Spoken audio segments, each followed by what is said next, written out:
Hi there, everybody, and welcome to Talking True, where I speak to mystics, near-death experiences, and people waking up to the truth of who they are. And joining me today in this episode is David Jones. He has joined me before, and he spoke about his own awakening that happened when a dear friend of his passed away. And he is a teacher, a leader, a motivational speaker, and he works with people that have learning difficulties and life difficulties. And today we're going to be diving into a very juicy theme, and that theme is all about being empowered through addiction. So, David, thank you for joining me again. I'm really happy you're here, and I'm looking forward to the conversation.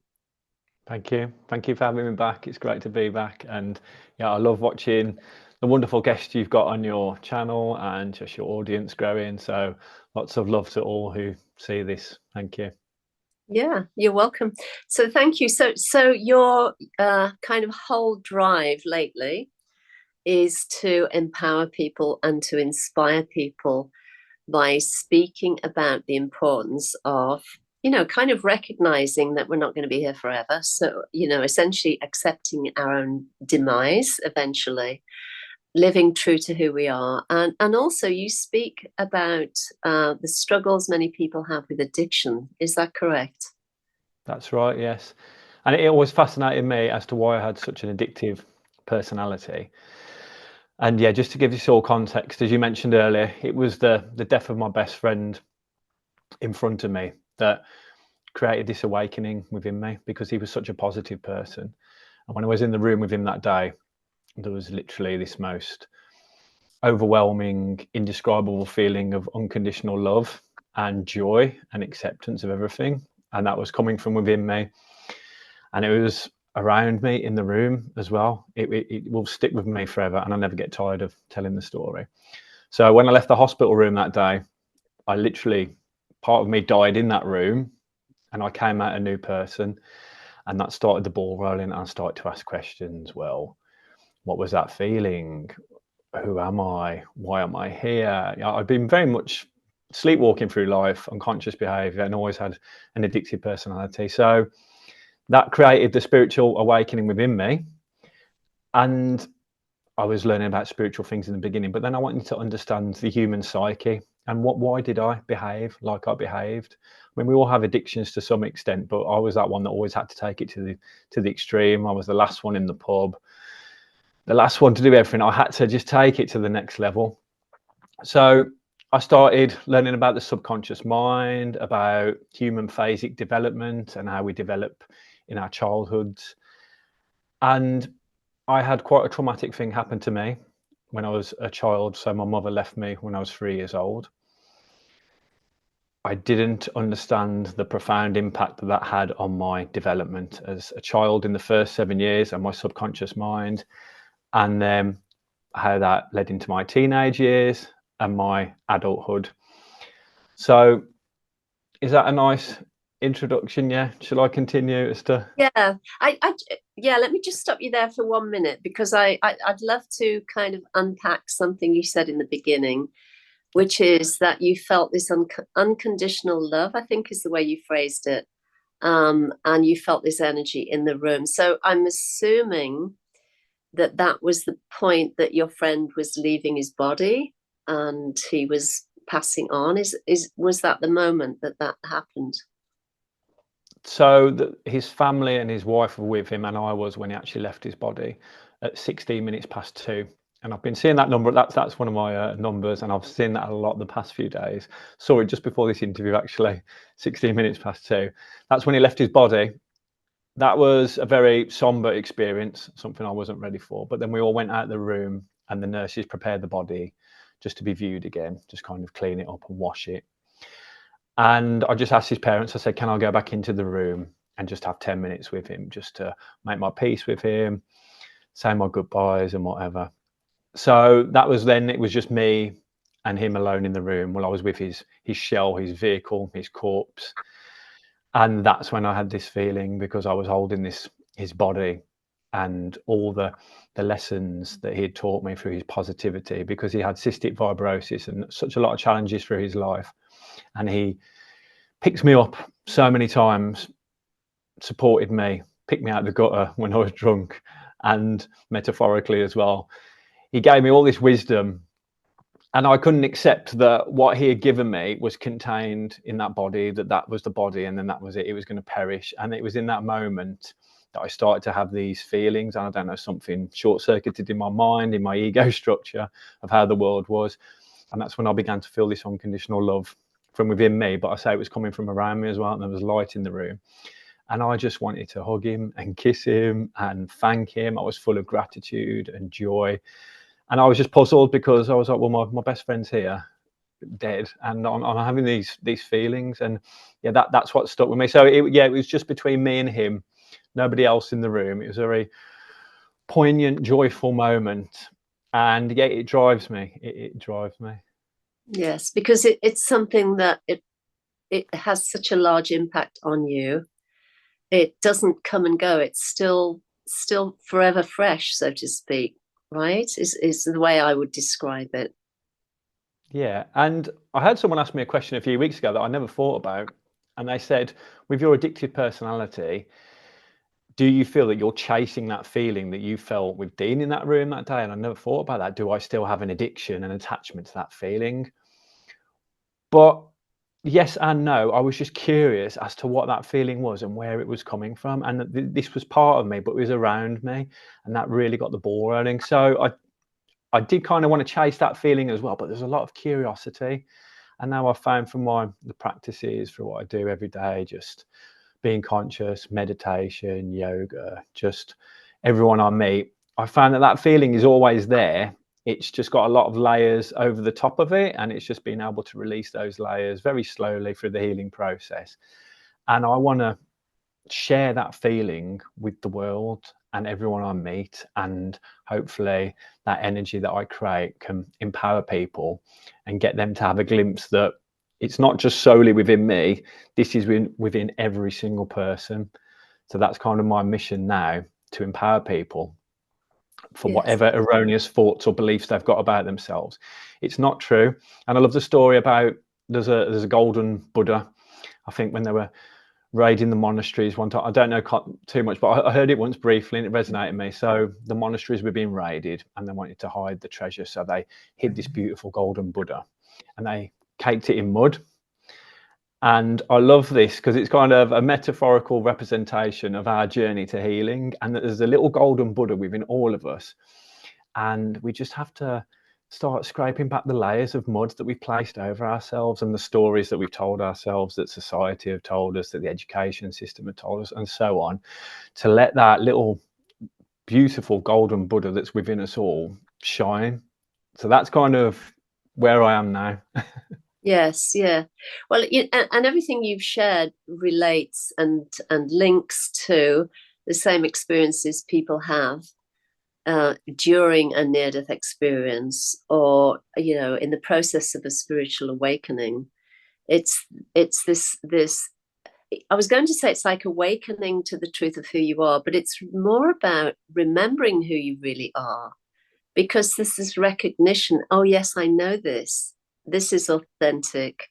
There's the mind doesn't engage with it. The mind doesn't get involved with trying to analyze everything, because it's so fully, completely embodied and felt within your physical, makeup, your emotional makeup, psychological makeup, and all of those things. And it's like the mind that normally picks things to pieces just becomes quiet. The yogis say the mind becomes still and takes rest in the heart. And the way you described your experience really speaks to that, as do the experiences of people that have near-death experiences or radical awakenings. And the way I would describe it, it leaves an imprint in you, in your psyche, your emotional body, and your subtle body, and so on and so forth, that can never be diminished somehow. It's always fresh, it's always new. I'm sure if you think back to that moment or those moments when you're in the room, it's still like you're receiving it, I'm guessing. And That's totally right, and it's intrinsic within all of us. It's mhm, there, and yeah, I touched truth that day. Just to, you kind of put it, yeah, I found what was the truth for me anyway that day, and I want to know more. I wanted to know more about, yeah, how can yes, I let this light within me shine all the time? yes.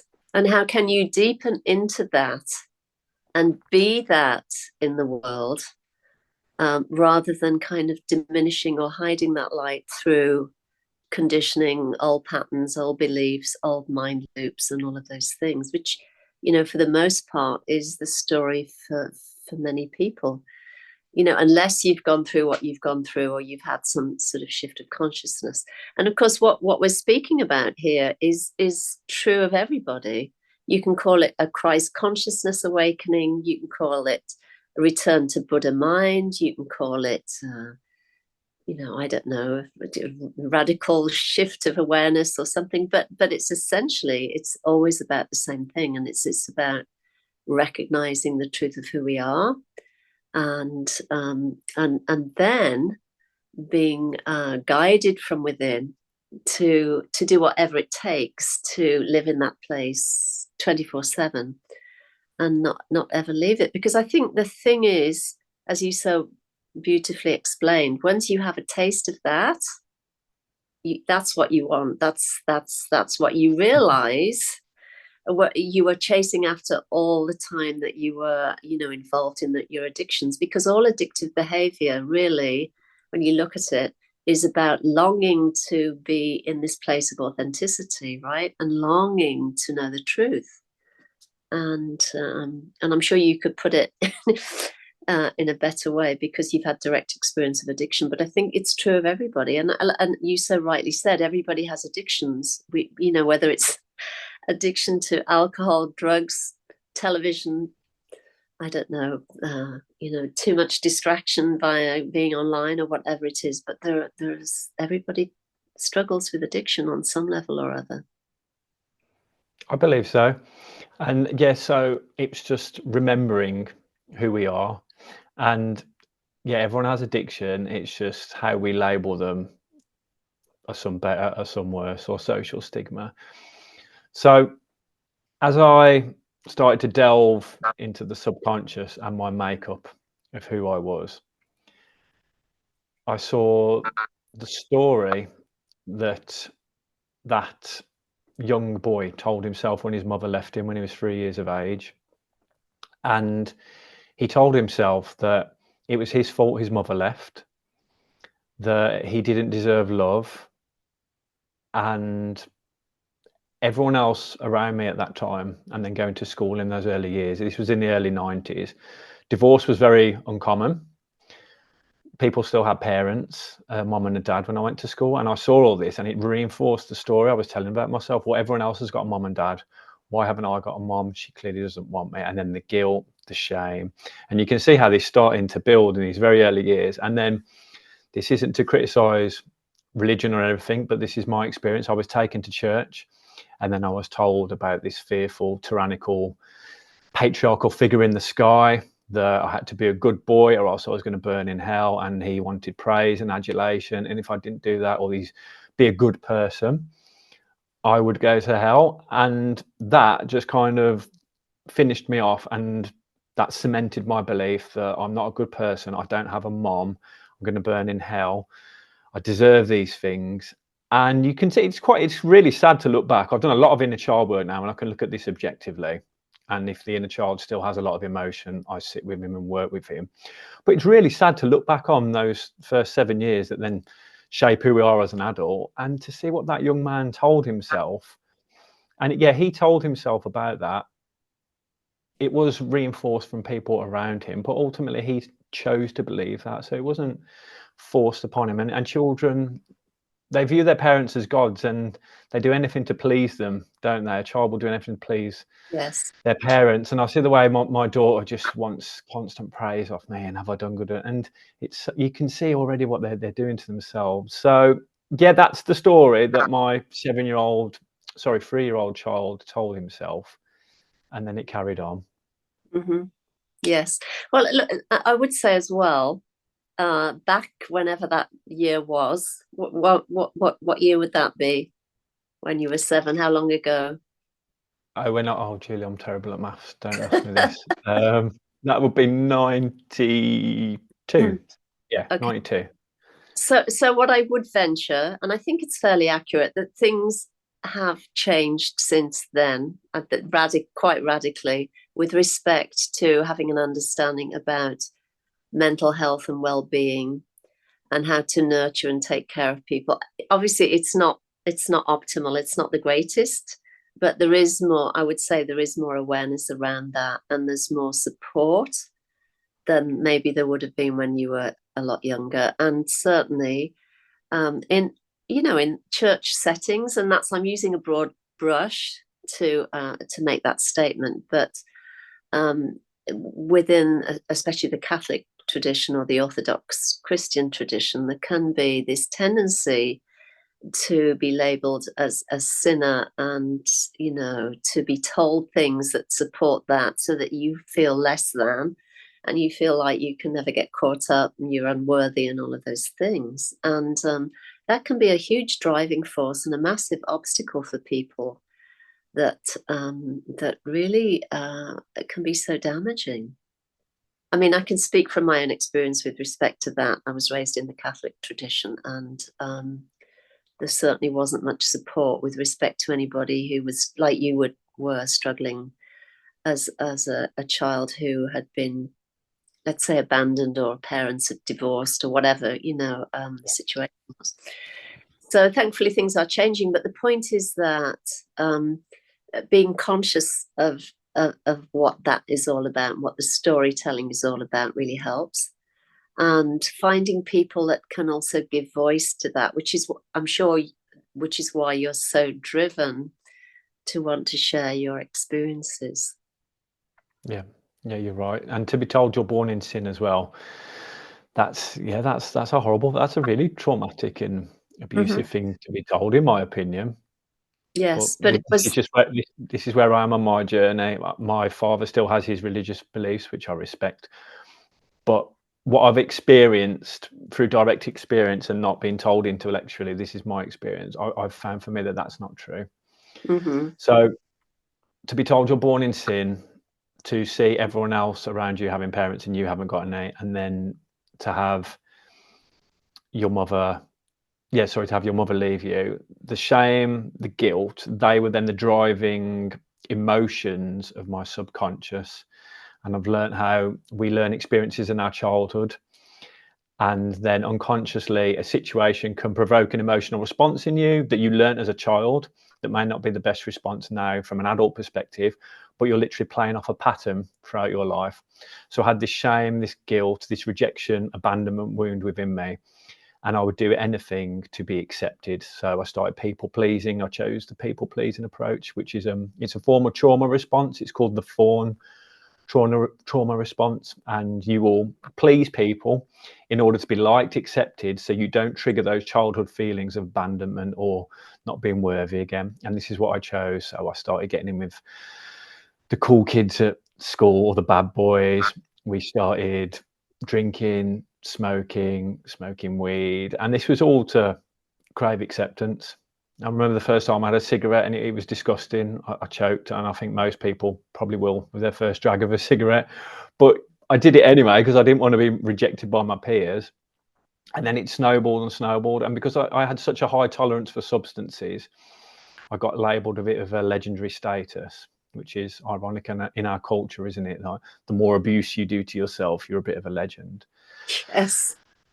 And yeah, it moved on to harder drugs. It moved on to cocaine and just everything. So I tried every addiction going. I tried to give me the temporary dopamine boosts, the serotonin to feel good. But what goes up must come down, and I'd get high and then come down, and Hmm. you're constantly chasing this insurmountable mountain that will never be climbed. It just gets bigger and bigger. So I Yes. tried it all. I've tried drink, drugs, sex, the gym, media, work. Work's a very good one because that's socially acceptable. Yeah, eating as well. I've tried all of them and nothing quite cut it. Now, the gym did have a very positive effect on my life, but again, I took that to the extreme, and it was kind of 6, 7 meals a day, and then I became neurotic over that because I couldn't miss a meal or a training session. I've got that in balance now. I just go to the gym for peace of mind.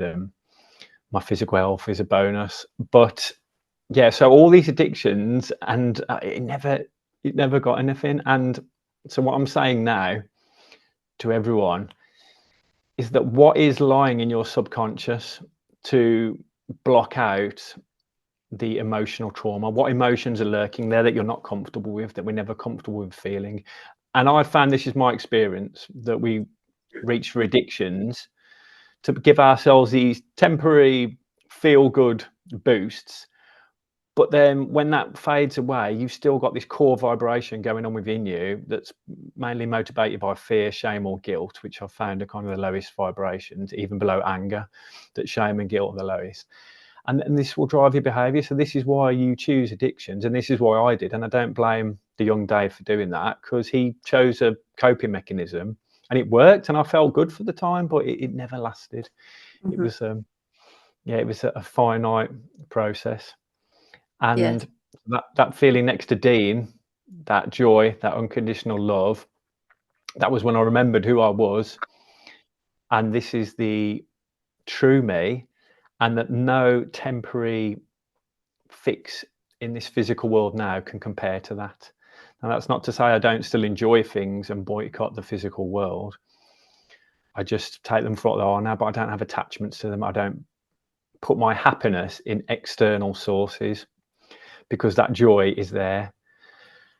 So I encourage people to really look at their childhoods or even their teenage years and look what is lurking in the subconscious mind, and to do inner child work. That is fantastic, to feel the emotions that you never allowed yourself to feel as a child, and to burn the emotion out.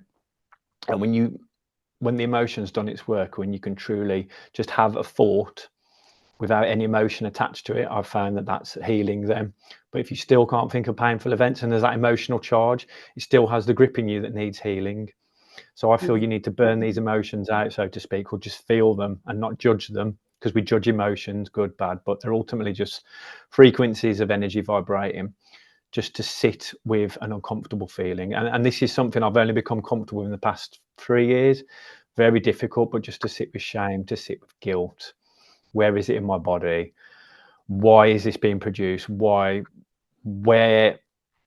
does this stem from? What story does this stem from in my childhood? And it's usually an erroneous story we've told ourselves. And when you get through all these emotions, and if there's anything that triggers me now, it's a blessing, because I want to sit with the emotion and heal it and understand why it's there. You kind of, going back to earlier, you're scraping the mud off that golden Buddha, and you become lighter and lighter and lighter, and you allow that natural, true self of you to really shine. And the ironic thing is, there's nothing to actually do. There was nothing to ever do. Everyone's perfect. And I say this at my talks and people look at me, but everyone is perfect as they are. We don't actually need to do anything. All we have to do is just be authentic and be ourselves without the fear of judgment or criticism. And that's your gift to the world then, when you truly be who you came to be, the gifts you came to bring, without fear of rejection or anything.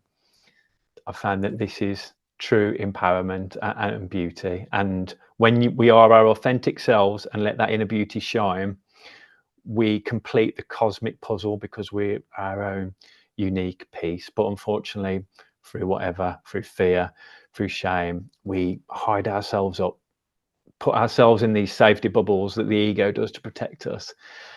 And some people go to their deathbeds never allowing their true beauty to shine for fear of whatever. And that really upsets me, because I see inherent beauty within everyone now. And I don't just say that to sound like some cliched rose tinted glasses, because I've seen it within myself. I can see it with everyone else, and I can see the masks that people put on, and it's so difficult. And I'm not perfect. I still put on masks around people sometimes, but I'm more conscious of it now. And I think, why am I not being my authentic self here. Mm-hmm. Yes.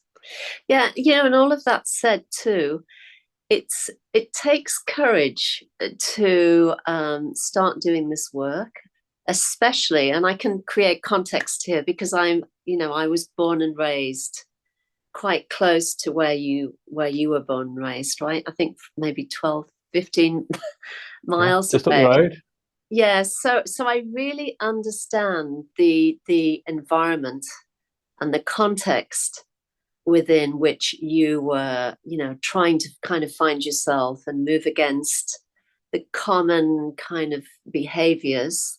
Because there is a common behavior, I would say, in the working class environment in that group of towns in the West Midlands, where drinking is really kind of like utilized as a way of just dealing with life. And there's a kind of common belief that that's perfectly okay, and it's perfectly okay to get drunk, and you're the hero if you can take your beer, so to speak. And not much willingness to really dive deep into what would sort of propel those addictions.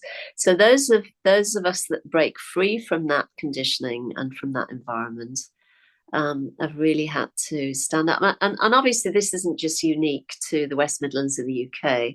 It's true in the US, Canada, wherever it is as well, especially in working class environments, where a lot of people have to kind of live in a way that feels undermining, and they don't feel like they can get anywhere, and they may be in a job that doesn't pay well. So there's a lot that kind of then feeds into these behaviors that kind of manage the feeling of depression, despair, no joy. Where do you go? What do you do to try and sort of connect or, get a feeling of relief? So I'm just kind of sharing that with respect to context, because that's really important, I think, too, because it does take courage to break free from that sort of societal or environmental conditioning, and then to have the courage to speak up and to speak to other people within that community does take it takes courage to do that. But you have you said prior to coming on to the show, you said that you've been invited to speak at civic events and gatherings and meetings just to speak to these things, right?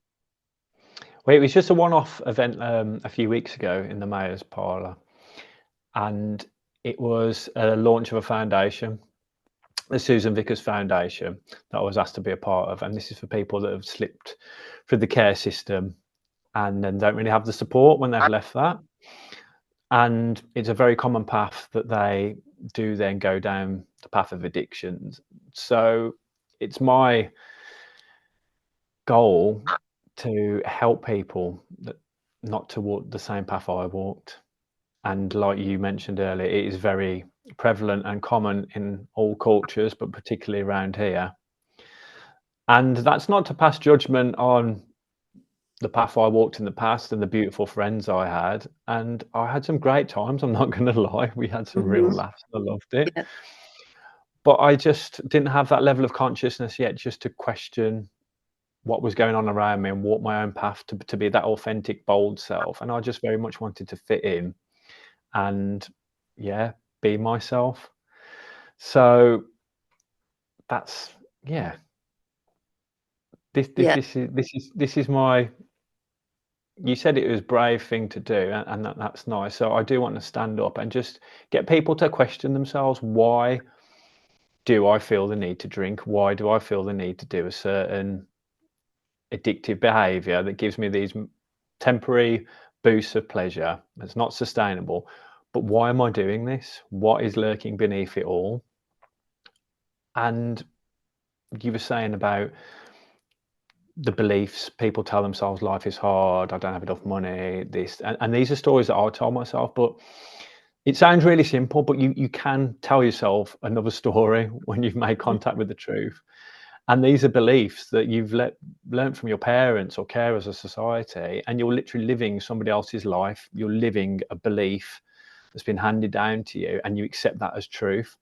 It doesn't have to be like that. I will say this, and I'm very realistic when I do my talking, and we live in an insatiable quick fix culture where we can have everything with the tap of a button.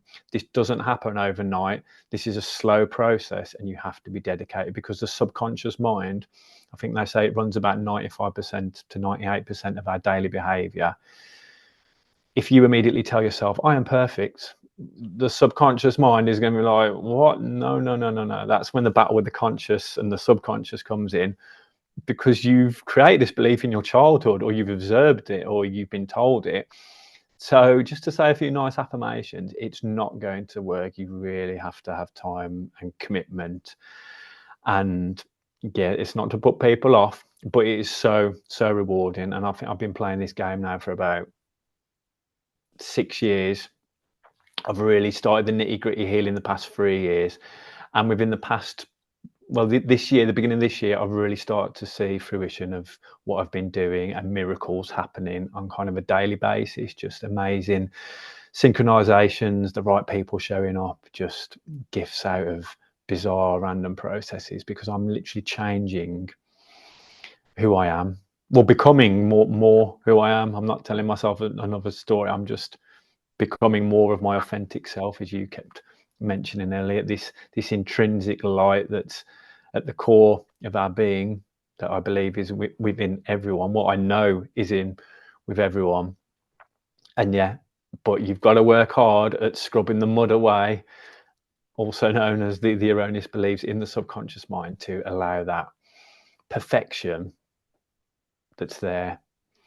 And a very powerful thing that I've done is to just look at yourself in the mirror, and what are the first things you see? Do you immediately start criticizing yourself? Is there a negative narrative that's running in your mind? I'm not good enough. Oh, look at that. Oh, if only that were that shape, or if only I were.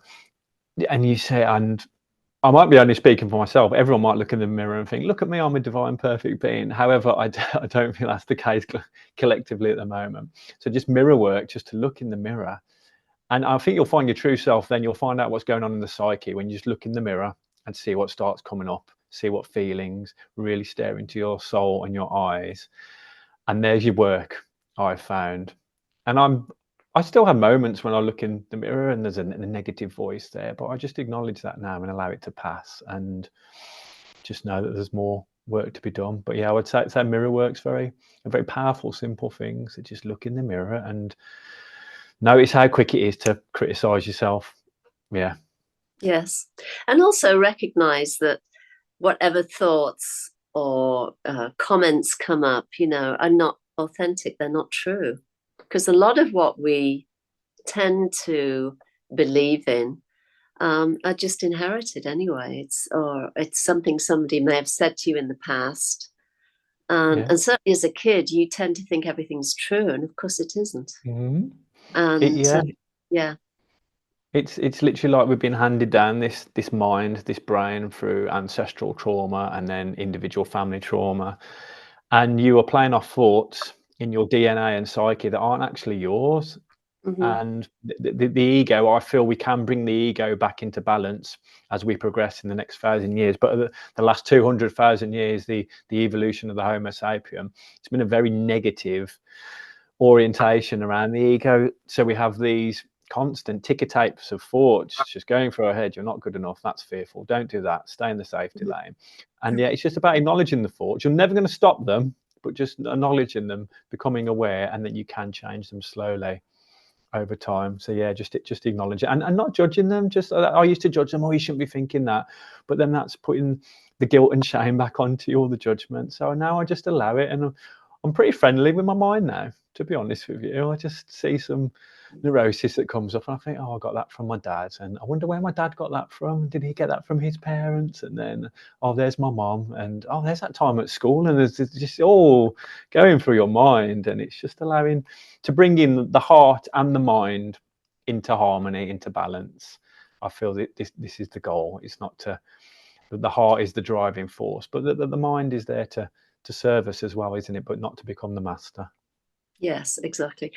Also recognizing the place from which you observe the movement of the mind is your authentic state of being. It's the supreme self or Christ consciousness or whatever you want to call it. Because the thing is if you were your mind and your thoughts, you wouldn't be able to see from this deeper place of seeing, and you wouldn't recognize this space, and that in itself is pivotal, right, to recognize that there is something prior to thoughts that can see the movement of these thoughts and beliefs, and that is your true nature. That is the authentic you, so to speak. You're totally right, Julie. Yeah. And meditation is something that changed my life, had a real profound impact, and meditation just allows you to cultivate and develop that witness consciousness that's steeped in perfection, love and joy, similar to those feelings. What that are those feelings that I said at the beginning, but it's just awareness of everything. And I believe that's your soul presence, your essence. And I mean, all the great teachers have told us this, haven't they?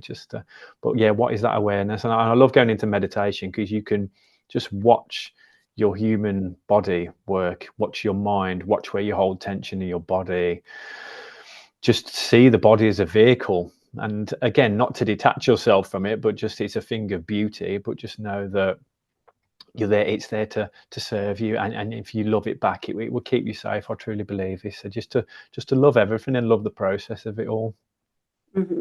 Excellent. I love that. I love what you just shared. So David, I think we're coming almost to the end of our discussion That's today. gone quick. Okay. It's amazing, hey? But before we kind of wrap things up, do you want to just remind people about where to find your book, the title of your book, where to find your book, and how they can contact you? Oh yes, so my website, it's nearly up and running, but being the perfectionist that I am, that again stems from my father, programmed into me. So my website's nearly there, but just for the time being, I'm on Instagram, and it's The Awakening of Death, and that's the title of my book as well, on Amazon, on paperback and in Kindle version, and that's The Awakening of Death.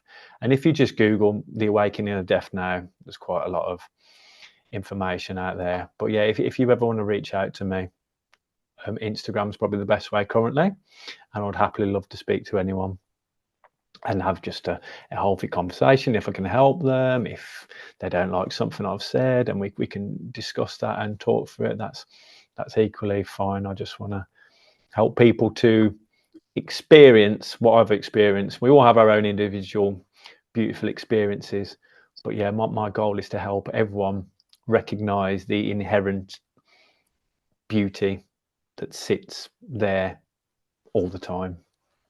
Fantastic. Well, I'll have all the information in the show notes so people can just click and go. And then, have you got any new? I know you said you're still working on your website, but have you got any new projects, or do you offer one-on-one counselling or group work, or any of those things? So I mentioned earlier, I'm part of the Susan Vickers Foundation now. That's a little beautiful project that's come to me, which I'm most thankful for. My next step is to open my holistic healing life coach business. So to give people the tools that I've worked with, if they're also open-minded, I do Reiki healing, which helps shift stagnant energy, but just to give them a real holistic package, that it's not a one fix treatment. You're not just going to have some Reiki and then walk out magically healed. You have to have a real routine and be dedicated to the process, so and to empower people so they can have their best, most authentic life. It has to be a holistic package, I found, and that has to include some sort of element of spirituality and psychology as well, just to tie it all up and to understand. I'm a firm believer of balancing all the realms, that it needs a holistic view to heal ourselves authentically. Yes. Can you just explain what was it? Susan, what did you say? Susan Vickers? The Susan Vickers Foundation. If you Google Susan Vickers, she's got some fantastic stuff out there. She's got her own radio show, and she's got a very powerful story about where she came from and her experience going through the care system and the adoption system. So she's on a very similar path to empower people from the path that she's walked. So that's a wonderful foundation that's getting movement. And also, I forgot to mention, I am a qualified soul doula as well. So that's working with the dying, although that is very energetically draining. And currently my aspect of being a soul doula is to go into the public and encourage people to talk about death more. Yesterday I did a beautiful death cafe at in the local community, which brought about some wonderful, fabulous stories. But yeah, but we don't talk about death enough. That's another thing. And I really want people to have an end of life plan and to have their wills in place as well, because this is a real gift to your family when they are in times of grief. So I've got lots of things going on. These are my little projects that I love, and my tutor-based work as well at my college I love, and the students teach me just as much as I teach them, and I'm so grateful for them. I love them all. Can I just ask you about Death Cafe? Is that like a one-off, Yeah. or is that? Yeah, we did. I did one last year, but we did the first one, yes, officially. I'm with a little community group called the Coffin Club, which again aim to, yeah, there's lots all over the UK, but we're the West Midlands one, the Coffin Club, in Margaret's memory, and we aim to just empower people to talk around death. So we literally had some cake, tea, coffee, sit around in a room and draw. We have these cards called Grave Talk cards, and you just pick a random topic on them, hand them around the room, and we just share our views and experiences on the question that's asked of us. And it just opens up some very beautiful organic conversation that can be very cathartic, and people don't usually have the situational space available to talk about these things. So we are looking to make this a regular thing, but it was very well received yesterday. And yeah, very healing. And there was some amazing synchronicities that a girl came from school that I'd not seen since primary school. So in 1995 was the last time I saw her, but I never forget her face. And she shared a tale of her best friend passing, and I was able to put together the pieces. And her best friend was someone I used to go on holiday with, and they knew Dean as well, my best friend who passed. And it was just, I was like, wow, what a coming together after all these years. And she'd not spoken about it because she hadn't had the environment available to be authentic and honest. So yeah, they're beautiful, and I'm sure it's an opening movement. So if people Google death cafes, there won't be some locally. I really recommend going to them. Well, that's good to know. I'd never heard of that. That's really a great piece of information. Thank you for sharing. No, thank you. Thank you. Yeah. So as always, David, thank you so much for joining me today on Talking True.